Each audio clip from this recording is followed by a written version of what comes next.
What's up, interpreters? My name is CJ Greco, and I am the Teen Programs Manager at Lincoln Park Zoo in Chicago, Illinois. I was recently the guest editor for the Interpreting Beyond the Binary issue of Legacy. What's up, interpreters? I am Song, your NAI events and conferences manager. Go Bears! Hey, Chicago.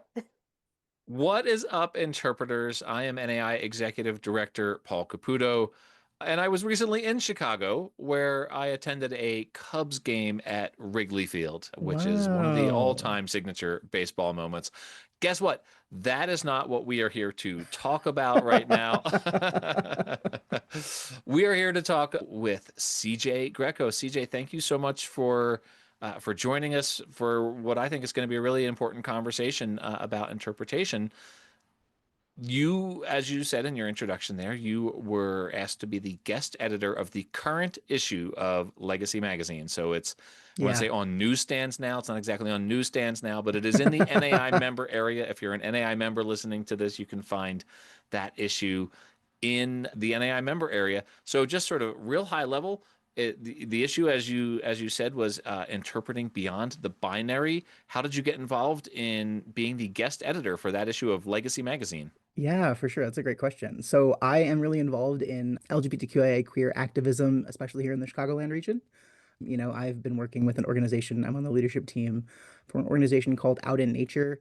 It's an organization sort of focused on creating queer affinity spaces in nature because those don't really exist or they're not too common. So creating LGBTQIA plus friendly spaces in the outdoors is something that is really, really important to me. And just through my connections with that group and through being an interpreter, I got connected with all y'all at NAI, and we were doing some really great work with this issue. The title of your editorial at the Yeah, beginning of the issue was Trans First, Interpreter Second. yeah, And I don't actually have it open in front of me right now, so I hope I remembered that you correctly. nailed it. Okay, very good. What does that mean? Yeah, so for me, what that means is it's often how I'm perceived, right? So I've been doing interpretation since I was 11 years old. I started as a volunteer interpreting in zoos, and I'm still in zoos interpreting. I'm almost 30 now. So to say I'm almost 30 and I have 18 years of experience doing this is kind of insane. And so as an adult, I'm read very much as a queer person, and I like being read as a queer person. I use they and she pronouns. I'm very visibly trans. And it's not something that I try to like conceal or hide. I'm very proud of being trans. It makes me feel like I'm better at my job because I'm out about my identity. But it is sometimes unsafe to be a queer person in the world that we're in today. And, it's my like editor's desk titled Trans First, Interpreter Second is that's how I'm perceived, right? I'm not often perceived as the person who's there to do the interpretation or facilitate the program. I'm often read as who is this queer person in my space? And then it's I am the interpreter facilitating the program. So there are so many feelings of and concerns of safety in being trans and queer in the United States, in the world right now. And that's sort of what I was going for in that editor's desk section. So I love this sentence in your editorial saying that it is our job to tell stories, and the LGBTQIA plus community is rife with beautiful and wondrous stories. Yeah. So I mean, the community, yes, it might be small, but it is, I know I have a lot of friends. I know a Hmm. lot of people. Yeah. Um, how do you make folks feel more safe or more comfortable? And I'm Yeah. asking both ways, folks who are visiting, whether Yeah. they identify as queer or if Hmm. they don't. Yeah. That's a really, really lovely question. It's a big part of my job. I'm the teen programs manager here at the zoo, so I work with youth mostly. So it's a big part of my job to one, if I represent who I am most honestly, most authentically, I am creating that space innately, right? You don't have to be trans to show yourself authentically. Anyone can show up to a space authentically as themselves and whatever that means for them. And that innately makes the space feel more safe, not only for youth participants, but for guests, for like coworkers and staff, for my supervisors, anyone showing up authentically to a space really, really shows that a space can be safe for that. Even if it's not quite safe to do it, it shows that it is safer than not doing it at all. So you're an interpreter at the Lincoln Park Zoo in Chicago. Yes. Tell us about your job. What is it that you do there? Yeah, so like I mentioned, I'm the teen programs manager, so I oversee all of our teen programs happening here on grounds. So obviously our busiest season is the summer season. That's when most folks are pretty busy, but it's when teens are out of school. So we have teens out in the park interpreting. We work with our guest engagement team here at the zoo to train them to do facilitation of programs or out on mobile learning stations talking to guests about different thematic topics. We have a topic about beautiful blooms and our hibiscus collection on grounds. We have a topic about caimans, crocs, and whatnot. It's all about the differences between different types of crocodilians, and our teens are really excited to share their depth and breadth of knowledge with all of the zoo visitors from across the globe. We have another teen program focusing on research where teens are given the opportunity to essentially work as apprentices to our zoo scientists, working in urban wildlife, working in population management, working in horticulture, to sort of accomplish some really big scientific task that these scientists want to understand. They just don't have the time. So they work with our teens to ask these big questions. And then we have other teens focused on nature play. We have teens focused on working with our zoo camps. And that's a big part of my job during the summer, during the school year. Our teens focus on advocacy. Last fall, we had a really big campaign focusing along the Captive Primate Safety Act here at Lincoln Park Zoo. Still something that is still going on federally is the Captive Primate Safety Act. And our teens helped host a program about getting the word out about this federal act. So a big part of my job is working with young people to, one, help them feel safe in the conservation space, because it can be kind of scary to start in this field as a person who was a teen in this field. It can be really intimidating. But making those spaces feel safe, making those spaces feel welcoming, and also encouraging them to try new things, try something different, and find something that they want to do. Maybe they try something and they're like, that's not for me. At least they tried it. CJ, talk to us about the other organizations that you work with, such as Out in Yeah. Nature. Yeah. So Out in Nature is a really awesome, it's a volunteer-led organization. So it's not like a 501(c)(3. It's not like a nonprofit. It's just volunteers from across the city who are interested in kind of creating those queer spaces in nature. So we've done birding outings, we've done kayaking, rock climbing, we've gone camping, we've done like stewardship, like pulling invasives or planting natives. And one really cool thing, and I can plug it because the registration is now open, Out in Nature is helping to host a bird-themed drag show at the end of July. You can visit our Instagram, Out in Nature Shy, to learn more information about that. But we're hosting it at a local green space. So a bird-themed drag show will do a bird walk in the afternoon, evening, and then a fun outdoor drag show right after. So just creating these spaces that are fun, welcoming, a little bit different. I also find as a queer person, there's not a ton of LGBTQIA plus spaces that are like alcohol free. There's not a ton that are like family friendly. Hmm. And Out in Nature creates a space that is literally all of those things, right? So it's kind of a double, triple bonus. I love I double, triple bonuses. Yeah, how could you Right, not? exactly. How could you not? It's funny that you say that, and I hope this is appropriate for me to share this story. But my daughter Olivia is transgender, Hmm. and she is like the gentlest spirit in the Yeah, world, and like her entire life we've been trying to get her like to say a curse word, right? Like, and she won't do it. She won't say, even when she was real little, we try to get her to say the word crap, and she wouldn't say crap, that's a right? big And one. and, That's a and big to one. right, and to this day she's 21 now, and she still doesn't say a lot of curse words. But but since I brought up Olivia, and I have told Olivia that I talk about her at work, and she is comfortable with that. She knows that I love that. I talked about her on stage at NAI's conference a couple of times. So I have her clearance to speak openly about her identity and my relationship with her. And one of the things that she and I have talked about in the past is this sort of added layer that she has in getting to know people, which is the identity is such a big part of her Yeah, identity, is such a big part of people getting to know her. And then like that sort of added layer, people, once that has been established, then there's, the other layers of sort of getting to know people. I'm yeah, wondering from an interpretation standpoint, you yeah. talked about like being an obviously queer person, Hmm. in the space of the visitors who are Hmm. coming to the Lincoln Park Zoo. This is a long-winded question, I realize, but there's sort of a lot to unpack here. Yeah. What does that create for you as an interpreter? How much extra work or different work are you doing as a trans person when strangers are coming into your space? Yeah, I mean, it can be kind of scary. I'm very fortunate to live in a place that is pretty good with trans stuff. I live in I work at an organization that has like gender neutral bathrooms. Hmm. I work this is maybe the most respectful place that I've ever worked, which is lovely to say about an organization. Um, I really find it kind of hit or miss sometimes. Folks can maybe be like, that's not a thing I'm thinking about. I'm just here to enjoy the zoo. Folks might find it as like this is the person I can ask questions to. I'm going to ask all of my questions, appropriate or not. And that can be not super comfortable. So as an interpreter, it's our job to, answer these questions in a way that maybe is appropriate for the organization, appropriate for the institution, appropriate for the world. Um, but not always appropriate for ourselves. So it's kind of a balance. I think I find a lot of again, I this is me talking for myself, not me talking for my community. But I find a lot of joy in talking about my identity. I do things like this. I go Hmm. on give Hmm. presentations about what it's like to be queer, and to me, it's very joyful.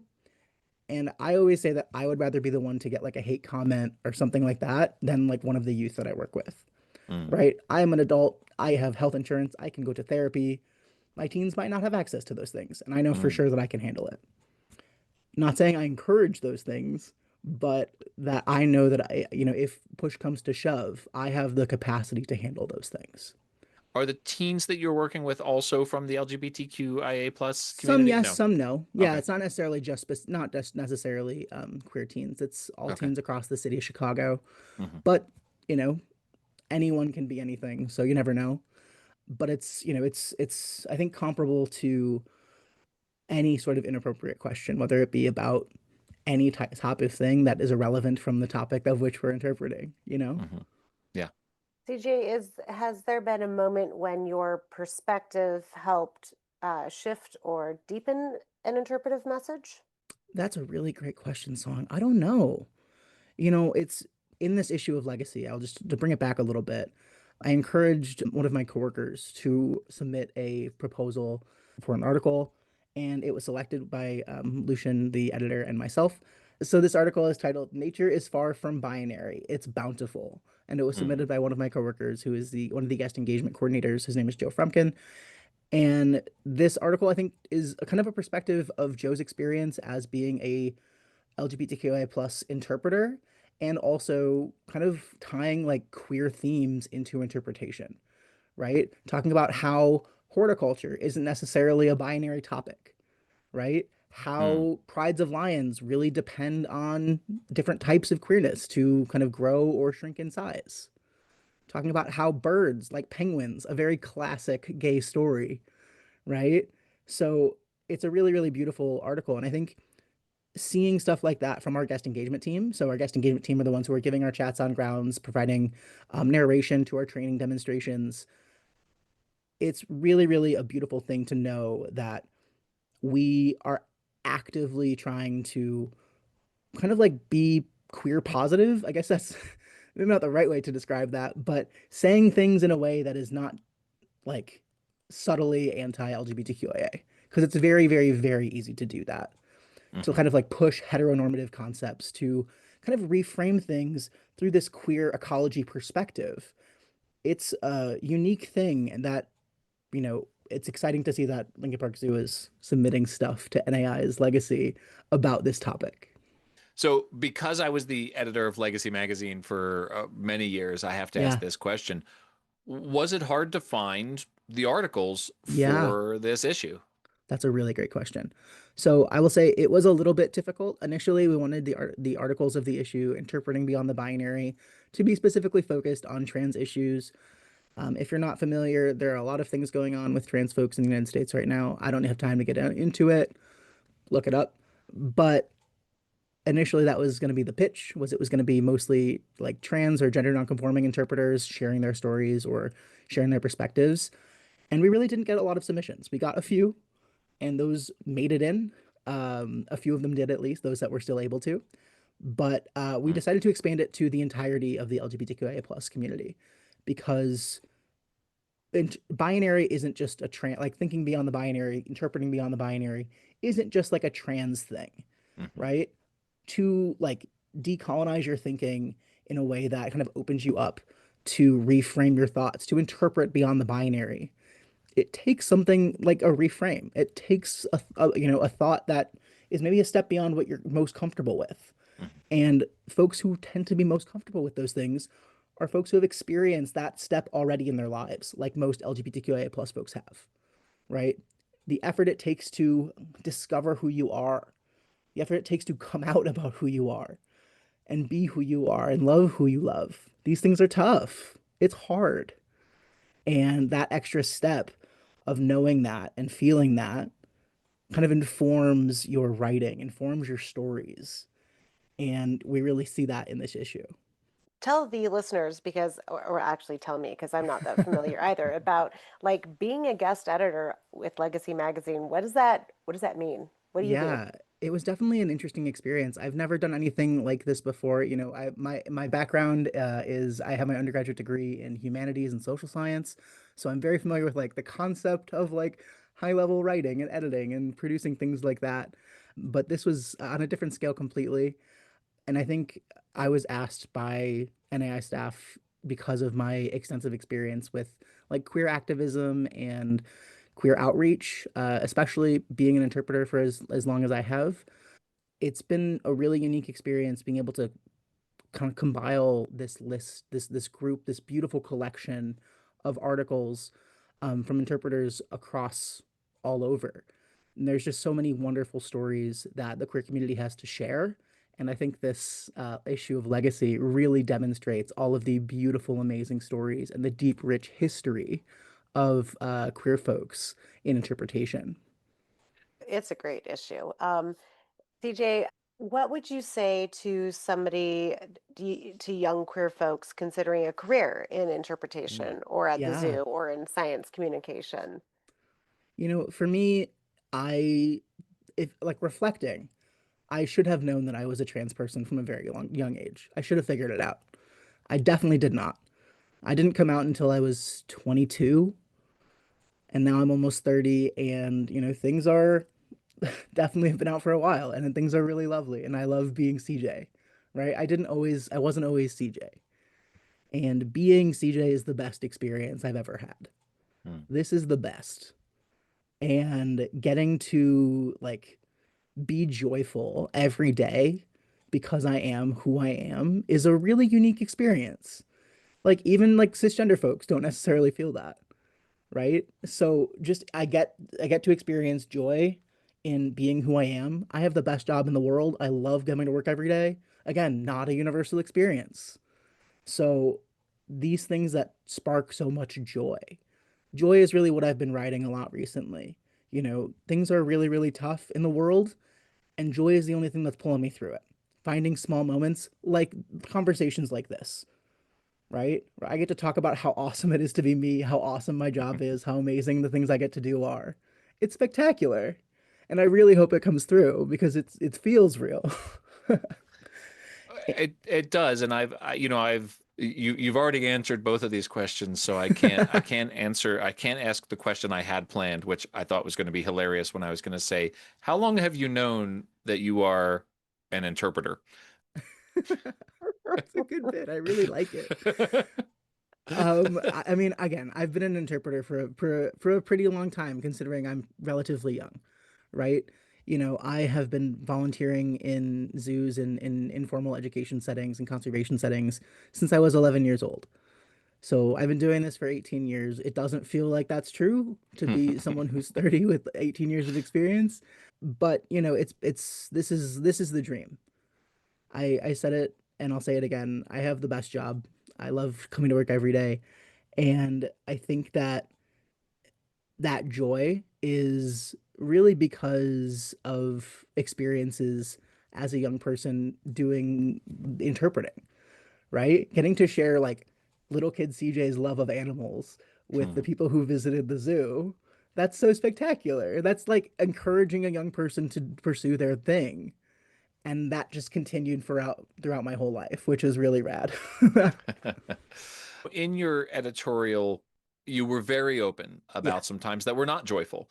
And Yes. it's we, we see this joy in your face now, and it does come through. It really does shine through.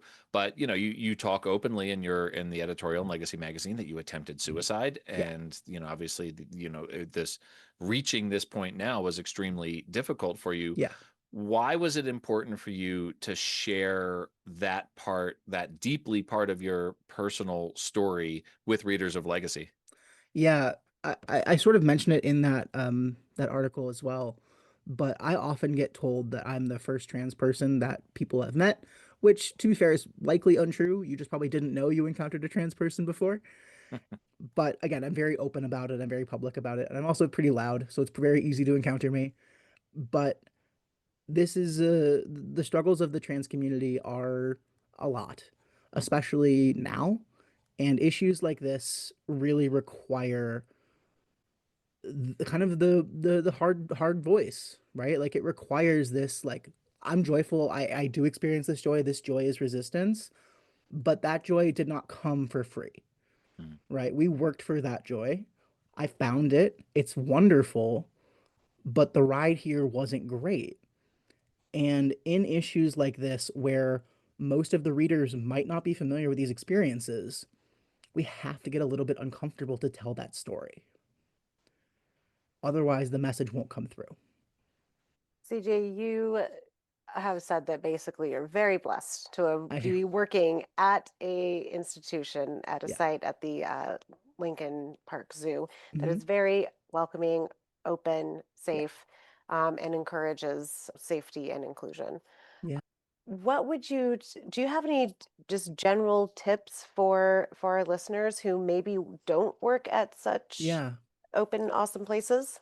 I'll Mm. say I had a teen alumni reach out to me a few weeks ago, maybe a few months ago now.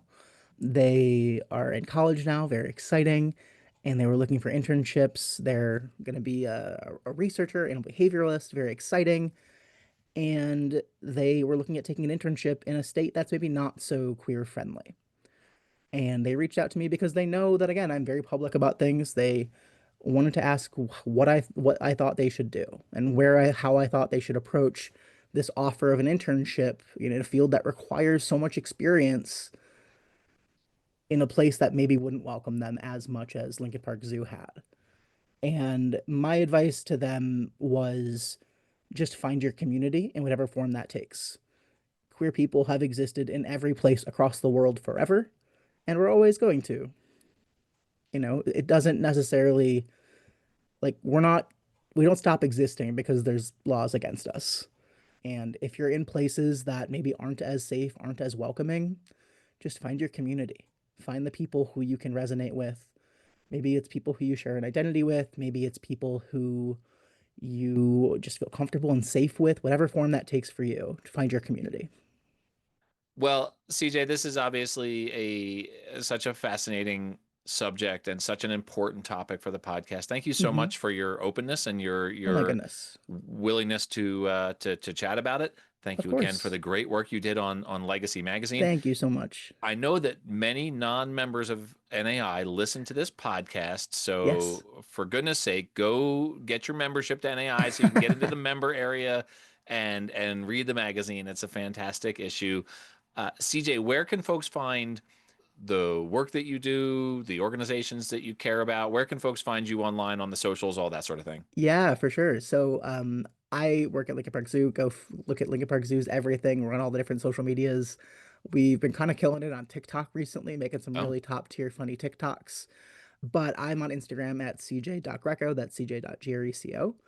And I'm already plugged Out in Nature's Instagram. It's Out in Nature Shy. But you can also visit our website, outinnature.gay. Parentheses, yeah, that's real. Can you believe that? Outinnature.gay is real. Love that. It was like $100 cheaper than outnature.com. oh, So, that's funny. Amazing. so yes, visit outnature.gay for all the information on Out in Nature, the events we have coming up, as well as the Big Flock, our bird themed drag show. I Uh, want to go to that. Like, Right? It's going to be on The July answer is 25th. yes. On July 25th. Okay. Oh my So if you're in gosh. Chicago, let me know. And July At it's 20th. shy as in SH, or sorry, CHI, CHI, yes. Out Nature Chicago. Shy. CHI. Yeah, You nailed because it. I'm like, not nature See, shy. Song, I'm so glad that you said that because I Did you type absolutely was. shy like you're shy? Well, I haven't typed anything because we're on this conversation right now. But yeah, I Yes. O-I.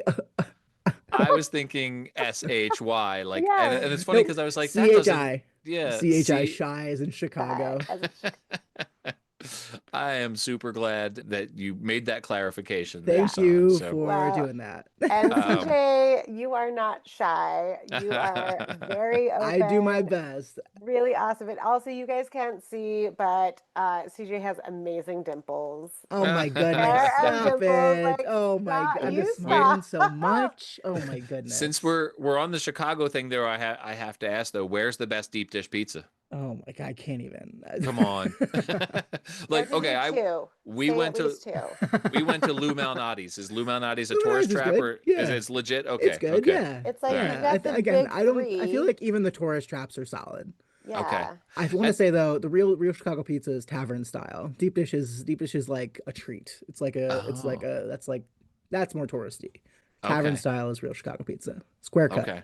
Okay. Obviously, Paul, we need to go take a trip like ASAP so Tell we me when can you're get here, guys. I, tavern I got all the style best. I got all the pizza, spots. the bird drag show. Yeah. Yeah. We We're haven't out. even talked about the Chicago style hot dog here There you either. So the go. That's my Chicago favorite. dog. So you got a whole pickle spear and tomato wedges What's and not to like? and the sport pickles and the celery salt and the onion and the relish. Like my God, like how do you even eat that thing? It's an adventure, just like Chicago. With both hands. And interpreters, that's That's That's what's up.